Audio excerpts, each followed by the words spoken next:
India glitz viewers அனைவருக்கும் இனிய Christmas நாள் வாழ்த்துக்கள். Have a joyful and peaceful Christmas. Kayal திரைப்படம் இந்த டிசம்பர் 25 கிறிஸ்மஸ்லேருந்து திரைக்கு வருது. எல்லாம் தியேட்டரில் போய் பார்த்து என்ஜாய் பண்ணுங்கள். டாக்டர் பிரபு சாலமன் சாரோடைய அந்த ஒரு ரிலேஷன்ஷிப், ஏன்னா லீல ஆரம்பித்தோம், லீ, மைனா, கும்கி, இப்போ கயல். ஒவ்வொரு திரைப்படத்துலேயும் அந்த ஒரு உறவு வந்து இன்னும் வலுவடையுது, இன்னும் அந்த வீரியம் அடையுது அப்படி தான் சொல்லணும். இந்த திரைப்படத்தில் வந்து வேலை செய்யும் போது ஒவ்வொரு பாடலும் உட்காந்து ஒர்க் பண்ணும்போது நானும் டைரக்டரும் யுகபாரதி 3 பேருமே உட்காந்து தான் வந்து ஒர்க் பண்ணுவோம். அப்படி வேலை செய்யும்போது அந்த கேரக்டர்ஸ்க்கு, அந்த ஸ்கிரிப்டில் இருக்கிற அந்த கேரக்டர்ஸ்க்கு எந்த அளவுக்கு இந்த பாடல் வந்து பொருந்துது, அந்த ஆங்கிள் தான் முதல்ல.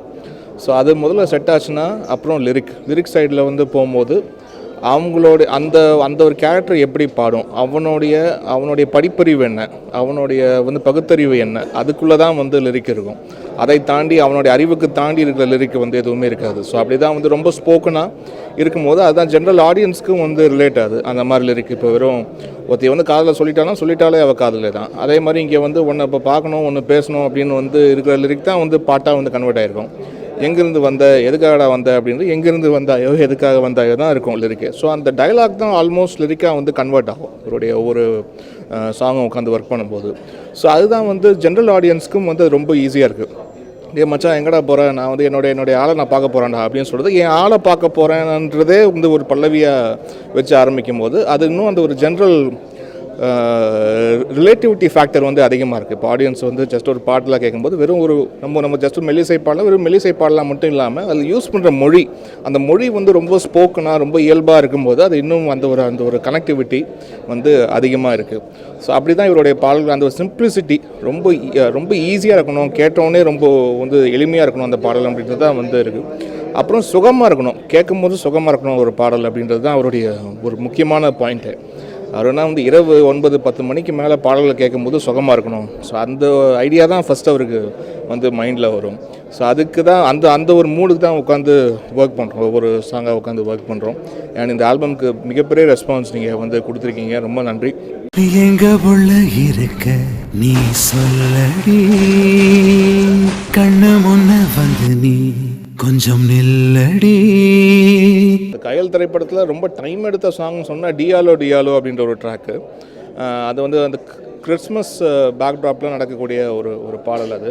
ஸோ அது டிசம்பர் 26 தான் அந்த சுனாமி எஃபெக்ட் நம்மளுக்கு வந்து நடந்தது, ஜஸ்ட் ஒரு 10 years பேக். ஸோ அது 25 வந்து கிறிஸ்மஸ். ஸோ அந்த கிறிஸ்மஸ் ஒட்டி நடக்கிற அந்த ஒரு சர்ச் ஃபங்க்ஷன் மாதிரி நடக்கிற ஒரு சாங் தான் அந்த டியாலோ சாங்கு. ஸோ அந்த சாங்கோடைய டியூன் வந்து ஃபைனல் பண்ணும்போது தான் ரொம்ப வந்து சிரமங்கள் இருந்தது. அண்ட் அதை தாண்டி அதோடைய வாய்ஸ், ஏன்னா நான் பல வாய்ஸு ட்ரை பண்ணோம், அதுக்கு உட்காந்து எடுத்துக்கிட்டே இருந்தோம். அதுதான் வந்து ரொம்ப நாளாக மாதக்கணக்காக போயிட்டே இருந்துச்சு, இந்த வாய்ஸ் எடுத்தோம் அந்த வாய்ஸ் எடுத்தோம் அப்படின்ட்டு. அப்புறம் ஃபைனலாக வந்து ஒரத்தநாடு டிஸ்ட்ரிக்ட்லேருந்து கோபுன் அப்படின்ற ஒரு புதியவர், அவருடைய வாய்ஸ் வந்து அதில் வந்து ஃபைனல் ஆச்சு, லாக் ஆச்சு. ஸோ அந்த நிறைய டைம் எடுத்ததுன்னு பார்த்தீங்கன்னா அந்த சாங் தான். மற்ற சாங்லாம் ரொம்ப ஈஸியாகவே முடிஞ்சது.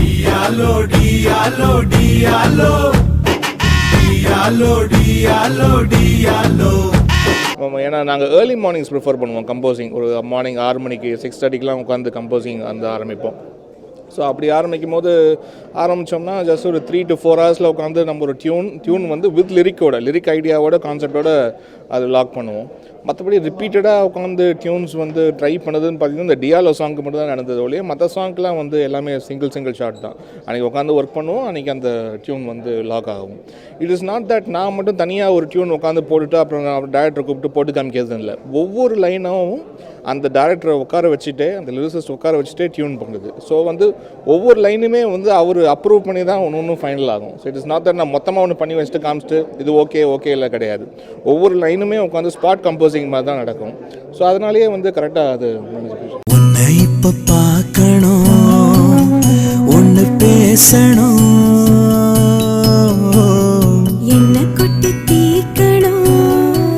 டாக்டர் பிரபு சாலமன் சார் மட்டும் சாங் மட்டும் நான் ஷூட் பண்ணிட்டேன், இப்போ நீங்கள் சாங் பார்க்கலாம்லாம் எனக்கு போட்டு காமிக்க மாட்டார்.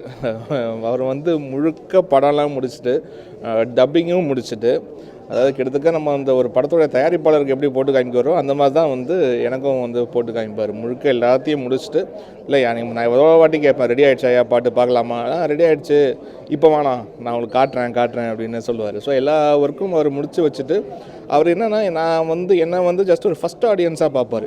ஏன்னா வந்து மற்றவங்க எல்லாருமே அந்த டீமில் அதிலே நினச்சி ஒர்க் பண்ணிகிட்டு இருப்பாங்க. வெளியிலேருந்து இதை வந்து பார்க்குற அந்த ஒரு பெர்ஸ்பெக்டிவ் வந்து ரொம்ப முக்கியம் அப்படின்றதுக்காக எனக்கு வந்து எப்போவுமே ஃப்ரெஷ்ஷாக காட்டணும் அப்படின்றதுக்காக எல்லா ஒர்க்கும் முடிச்சுட்டு, ஏன்னா இப்போ எடிட்டர்லாம் வந்து பார்த்திங்கன்னா இந்த படத்துக்கே ஒரு 1000 வெர்ஷன் எடிட் பண்ணியிருப்பாங்க. அதனால் வந்து நிறைய ஒர்க் அங்கெல்லாம் நடந்துக்கும். ஸோ அவங்களுக்கு வந்து ஒரு பாயிண்டில் வந்து ஜட்ஜ்மெண்ட்டே கூட போயிருக்கும். பட் எனக்கு வந்து ஒரு வந்து ஸ்பாட் ஆனில் ஃபஸ்ட் டைம் காட்டுவார். எல்லாத்தையும் அவங்க சைடு எல்லாம் அந்த மைன்யூட் டீட்டெயிலிங் எல்லாம் முடிச்சுட்டு லாக் பண்ணிட்டு, இதுதான் படம் இப்போ நீங்கள் பாருங்கள் அப்படின்ட்டு ஒரு படத்தை காட்டுவார். அது ஒவ்வொரு வாட்டியும் அந்த மைனா பார்க்கும்போது எனக்கு அந்த ஒரு என்ஜாய்மெண்ட் எப்படி இருந்ததோ, கும்கி பார்க்கும்போது அந்த ஒரு என்ஜாய்மெண்ட் எப்படி இருந்ததோ, அது போன்ற இந்த மாதிரி கயல் திரைப்படத்தில் எனக்கு பார்க்கும்போது அவ்வளோ சந்தோஷமாக இருந்தது. அவ்வளோ ஹார்ட் ஒர்க் வந்து தெரிஞ்சது ஒவ்வொரு ஸ்க்ரீன்லேயும். இங்கே வந்து புதியவர்கள் நடித்தார்கள் அப்படிங்கிற புதியவர்கள் வாழ்ந்து தான் இருக்கிறாங்க அந்த திரைப்படத்தில். அது வந்து ஒவ்வொரு கேரக்டராக பார்க்கும்போது சின்ன கேரக்டர் கூட புது கேரக்டர்ஸ் வந்து சூஸ் பண்ணி போட்டிருக்காரு.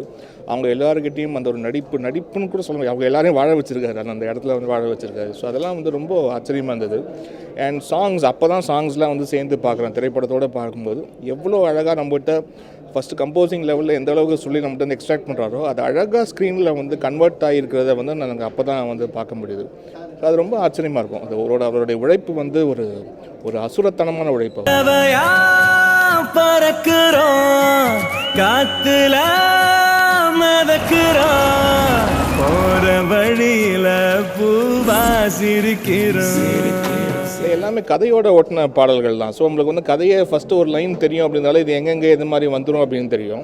பட் பாடலாக வந்து எனக்கு பிடித்த பாடல்கள் அப்படின்னு சொன்னால் எனக்கு எப்போவுமே இந்த மாதிரி ஃபீல் குட் சாங்ஸ் ரொம்ப பிடிக்கும். அதில் எனக்கு ரொம்ப பிடித்த பாடல்கள் ஏன் ஆளை பார்க்க போகிறேன் பாட்டும், அப்புறம் ஒன்றை இப்போ பார்க்கணும்.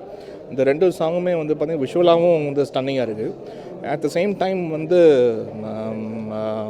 அந்த ஒரு ஸ்கிரிப்டோட அந்த கேரக்டரோட அந்த லிரிக்லாம் வச்சு ஒட்டி பார்க்கும்போது இன்னும் சந்தோஷமாக இருந்தது.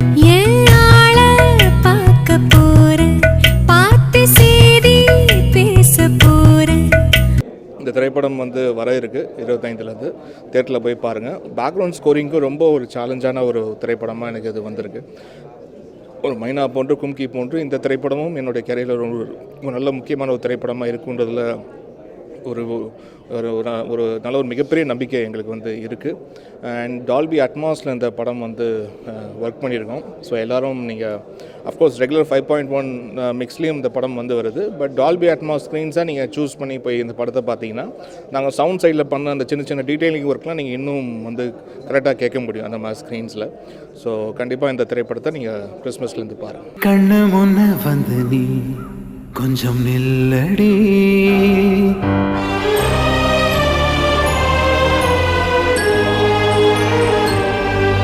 சினிமா பற்றின எல்லா அப்டேட்ஸ் உங்களுக்கு தெரிஞ்சுக்கணுன்னா indiaglitz.com என்ற வெப்சைட்டுக்கு சப்ஸ்கிரைப் பண்ணுங்கள்.